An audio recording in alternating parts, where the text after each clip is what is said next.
Y vamos a conversar en nuestra entrevista principal con un exministro de lo que entonces es Mideplan, ministro del Ministerio de Planificación.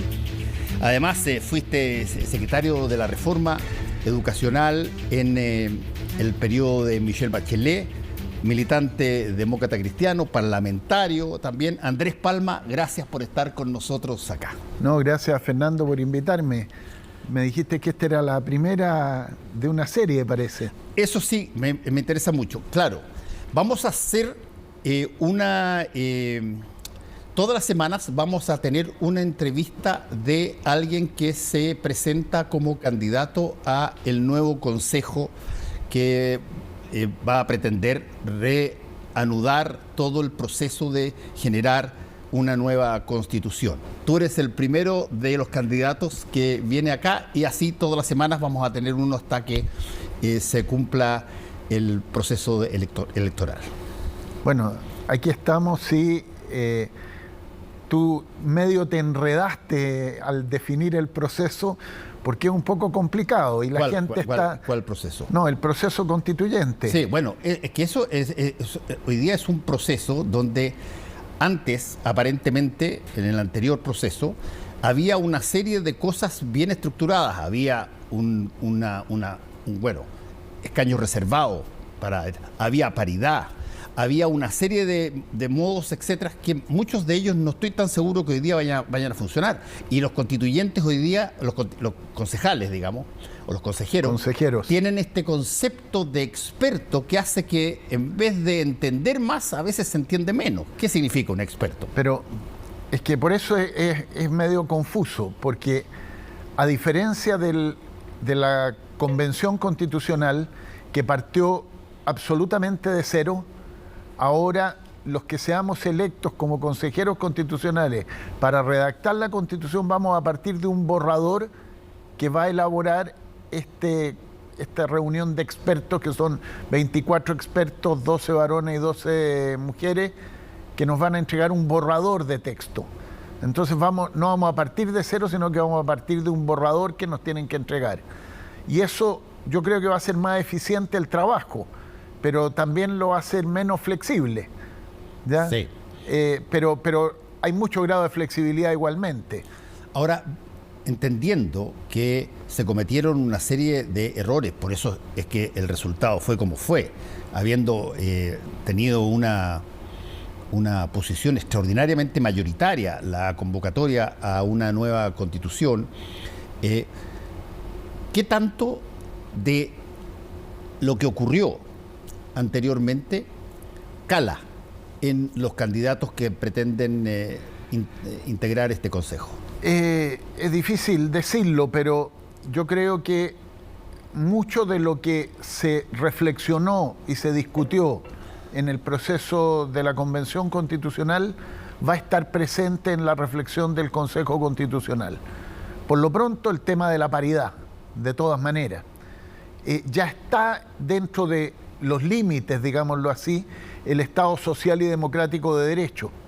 Entonces, es cierto que hubo un gran rechazo a la propuesta del Consejo de la Convención, pero algunos de los elementos que se trabajaron en la Convención están también estructurando el proceso nuevo, como estos dos que yo menciono. O sea, el Consejo Constitucional va a ser paritario, va a ser de 25 varones y 25 mujeres. El Consejo Constitucional va a tener que definir un Estado unitario, pero un Estado social y democrático de derecho. Y no se puede salir de esos márgenes. Y eso también estaba en el caso de la Convención. Ahora había otras cosas que ahora se dijo, no pueden modificar. Tiene que haber Senado, tiene que haber Cámara de Diputados. No se puede suprimir una de las dos organismos. Se está trabajando sobre básicamente un formato distinto donde tú tienes ciertas cosas que son estables y cosas que van a variar en esa situación. Ahora, dentro de toda esa lógica, con una competencia que para los consejeros que va a venir también electoralmente, ¿qué tanto sientes tú que el pueblo de Chile quedó golpeado con lo que recibió y rechazó de la primera convención, y que tanto eso se puede trasladar, independientemente que sean consejeros o que sean personas con más, qué sé yo, trayectoria. Yo en mi salida a la calle ahora como candidato me he encontrado con varias sorpresas. Me he encontrado con que la mayor parte de la gente no tiene mucha información, pero la mayor parte de la gente con la que uno logra establecer una conversación quiere una nueva constitución que dé seguridad sobre lo que va a venir en el futuro, ¿ya? Y en ese sentido, yo creo que el pensar en el Estado social y democrático de derecho lo asocia la mayor parte de la gente a que se le van a garantizar ciertos derechos en la Constitución. Derecho a la salud, derecho a la educación de calidad, derecho a la propiedad y también derecho a la seguridad física. Yo creo que en la conversación, cuando uno se encuentra con la gente, son esos los elementos: derecho a una pensión digna, ¿ya? Yo creo que hay mucho de sentir que esta vez el resultado tiene que ser un resultado que le dé seguridad a la gente sobre lo que va a venir en el futuro. Y en ese sentido, el resultado de la convención, que tenía muchas cosas buenas, pero también tenía ciertas inseguridades, o se le colgaron ciertas inseguridades en la discusión. Vamos a tener varios estados en el país, vamos a tener varias naciones, bueno, están las naciones, ¿no? Pero ¿cómo se va a estructurar esto? Varios poderes judiciales. Eso generaba cierta inseguridad. Entonces ahora lo que yo siento que se pide es seguridad en los distintos espacios que debe regular una constitución. A ver, Andrés, una de las cosas que probablemente tú lo tienes súper claro porque tú has trabajado en el Estado, has trabajado como funcionario gubernamental, es que muchas de las cosas que se hacen tienen de alguna forma una, y lo hemos venido diciendo hace harto tiempo, tienen una forma declamativa muy clara y en la práctica a veces muy pobre. Se habla más de lo que se produce y para la persona común y corriente de la calle lo que necesita son más que palabras. Por y cierto, eso es muy, muy importante, creo yo, a la hora de tener que decidir si es que gusta o no gusta un determinado material. Por cierto, pero para poder hacer más hay que tener más recursos.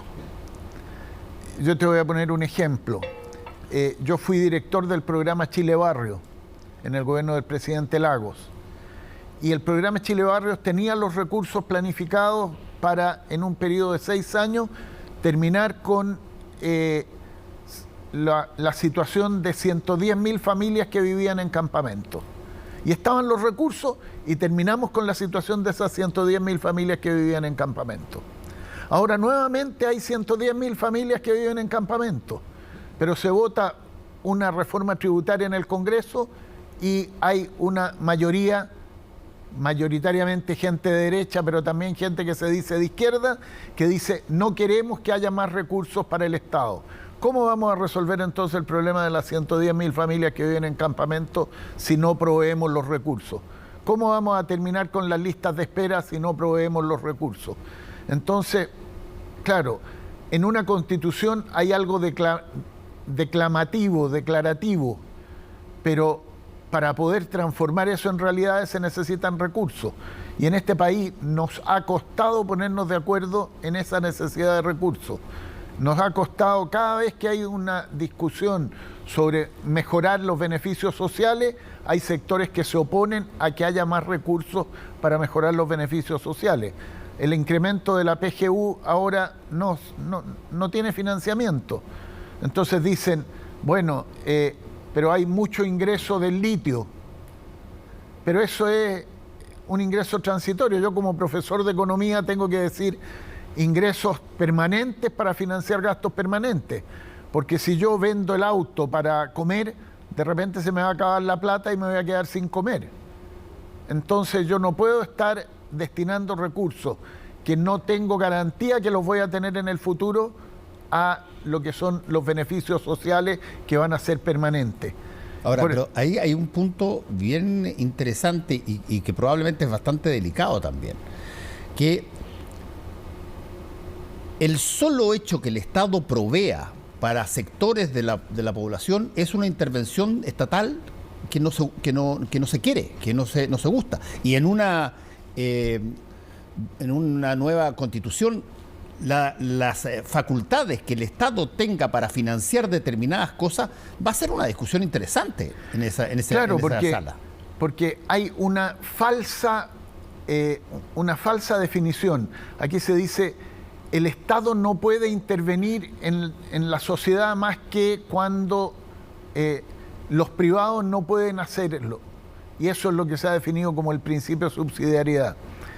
Pero la verdad es que cuando uno quiere construir una sociedad más justa, es necesario que el Estado intervenga, porque los de menos recursos no tienen la capacidad de autoproveerse, no tienen la capacidad de participar en el mercado de la misma manera que los que tienen más recursos.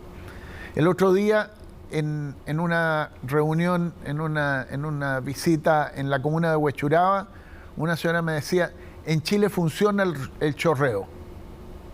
¿Ya? Entonces yo la miré con cara de asombro. En Chile funciona el chorreo. Me dijo: sí, pero el problema es que la pirámide está invertida. Los más pobres le chorrean a los más ricos. ¿Ya? Entonces, claro, esa es una realidad. En este país, las remuneraciones de las personas en general son muy bajas y las utilidades de las empresas son muy altas. ¿Ya? En plena crisis, el sistema financiero ha tenido las mayores utilidades de muchos años, no sé si de la historia, probablemente de la historia. Y las remuneraciones no crecen, sino que disminuyen. Entonces hay desajustes estructurales en la sociedad que hay que abordar, porque si no, pero por ejemplo, podemos volver a tener estallidos. Bueno, pero es que ahí estás planteando un punto en una zona, pero extraordinariamente candente, que es justamente lo que estás diciendo, es lo que muchos dicen: oye, pero el sistema funciona sobre la base de que se genera riqueza que posteriormente chorrea o se reparte, para invocar a la señora, y cuando todavía hay mucha fuerza para decir: mira, cuando el Estado interviene, bueno, las cosas se diluyen, se van para otro lado, no hay no hay explicaciones de cómo se usó la plata. O sea, hay casos dramáticos, ¿no? Hay un montón de autoridades de carabineros, del ejército, civiles y civiles también, ¿no es cierto?, sí, que están siendo cuestionadas por cómo usaron los recursos. Sí. Pero en general, los recursos, o sea, la pensión le llega al pensionado, la pensión garantizada universal le llega a los que les debe llegar, las subvenciones escolares se pagan a los establecimientos educacionales. Entonces, la gran mayoría de los recursos del Estado sí llegan a quienes están destinados. Y el tema es que en algunos casos quienes gestionan, por ejemplo, la subvención escolar, no necesariamente la gestionan bien, pero le llega al sostenedor la subvención escolar. Aun cuando estemos en pandemia, le siguió llegando la subvención escolar. Entonces, si queremos mejorar la calidad de la educación y necesitamos incrementar los recursos, bueno, por eso se dijo no al lucro en la educación, para que todos los recursos se destinaran efectivamente a la educación y no hubiera una parte de ellos que se retirara para otros objetivos, pero igualmente necesitamos más recursos en la educación. ¿Ya? Sí. Mira qué interesante lo que estás diciendo, porque ayer, conversando con Emilia Schneider acá,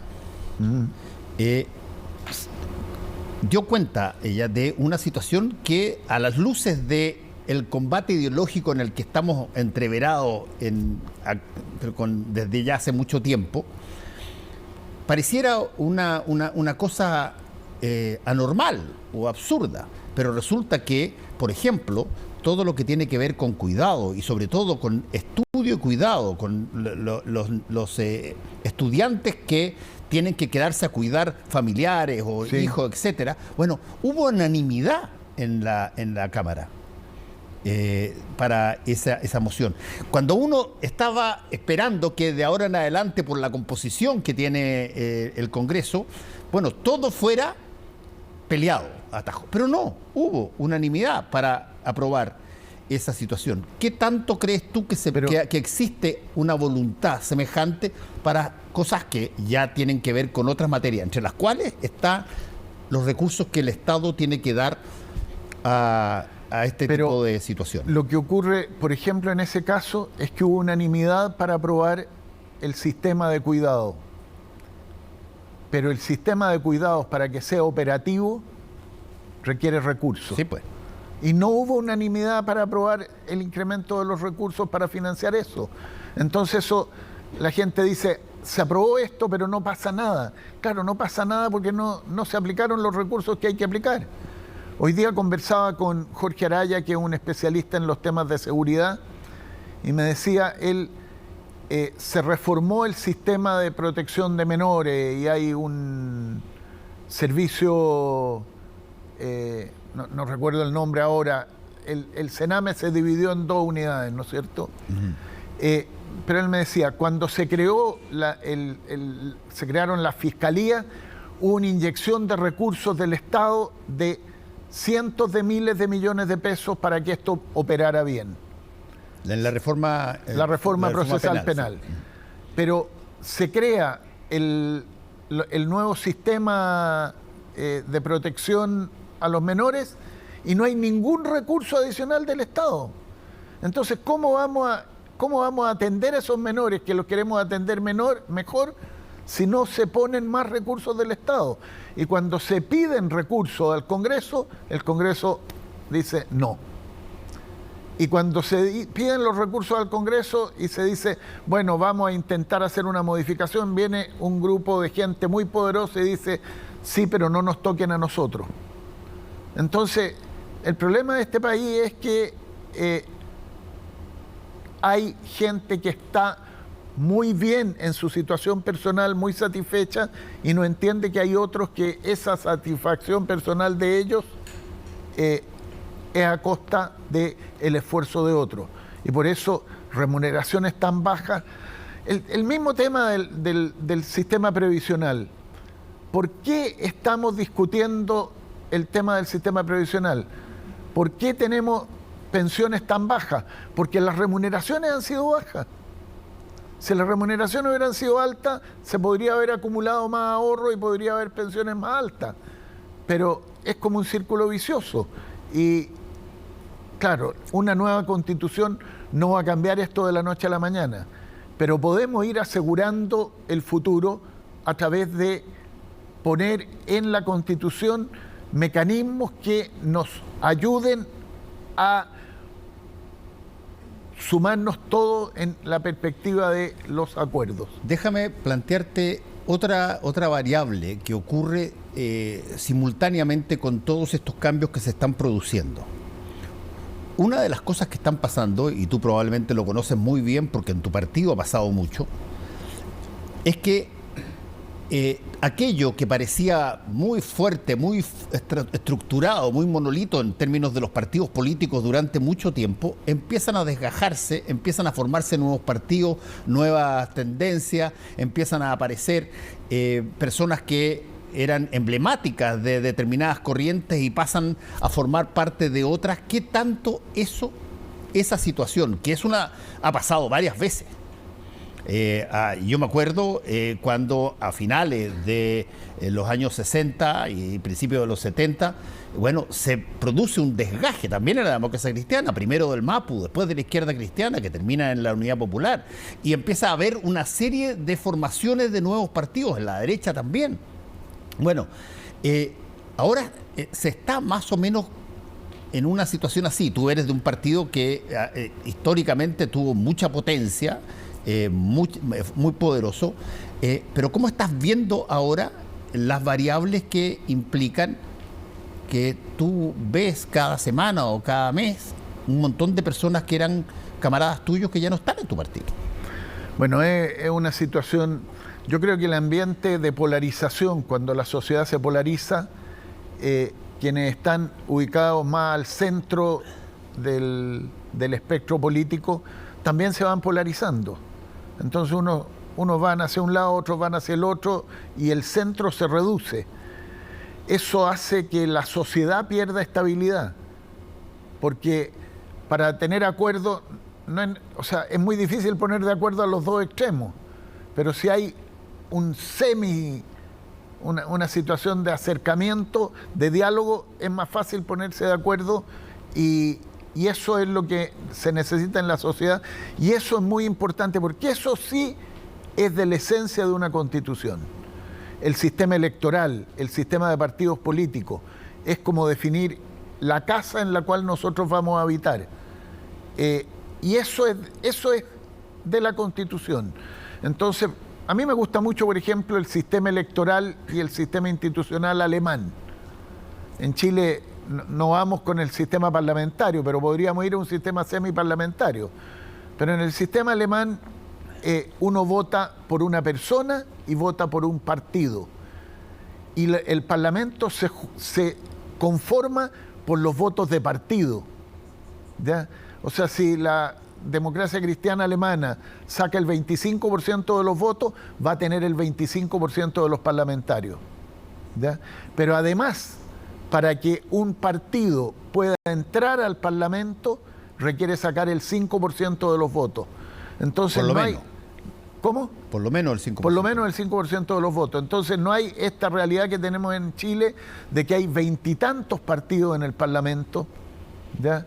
Y por lo tanto es muy difícil alcanzar acuerdos, porque para mí, en una situación que yo no comprendo, yo escuchaba hace poco a un diputado decir, es que no vinieron a hablar conmigo y por eso voté en contra de la reforma tributaria.